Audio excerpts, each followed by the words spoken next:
আল্লাহ আপনাদেরকে সবর করে নেকির আশায় এই প্রতিবন্ধী মানুষ করার তৌফিক দান করেন এবং উত্তম প্রতিদান দান করেন দুনিয়া আখিরাতে। সে আমার সাথে সংসার করবে না বলে গেছে, কিন্তু সে খোলা তালাক নিচ্ছে না, কারণ তাহলে তো টাকা পাবে না। আল্লাহ হিদায়াত করুন। ও চায় আমি যেন না তাকে তালাক দিই। এখন আমাকে যে সে বাধ্য করছে তালাক দিতে, না আপনি বাধ্য না। যদি মনে করেন যে না আমার তালাক দেওয়ার প্রয়োজন নেই, তাকে রাখা যাবে শরীয়তে, সে নামাজি, সে পর্দা করে, রাখা যাবে। আর সে থাকতে চায় না, তো সে খোলা নিক, যাতে করে আপনাকে মোহর দিতে না হয়। জি, কিন্তু যদি আপনি তালাক দেন তার দোষ ত্রুটির জন্য, তাহলে আপনাকে মোহর দিতে হবে।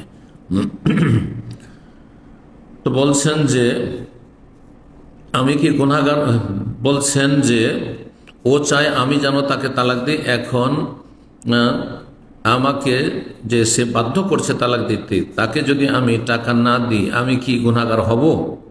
কারণ সে যদি 5 ওয়াক্ত নামাজ পড়তো, পর্দা করতো, আমার পরিবারের সাথে ভালো ব্যবহার করতো, তাহলে আমি তার সাথে থাকতাম। তাহলে বোঝা যাচ্ছে আপনিও তো রাখতে চান না। শেষ কথায় বোঝা যাচ্ছে আপনি তাকে রাখতে চান না, কারণ সে 5 ওয়াক্ত নামাজ পড়েন না। আর 5 ওয়াক্ত নামাজ না পড়লে রাখা যায় যে নয়। কোনো স্বামী বেনামাজি স্বামী থাকা যায় নয় নামাজি মহিলার জন্য, আর নামাজি পুরুষের বেনামাজি মহিলাকে নিয়ে সংসার করা যায় যে নয়।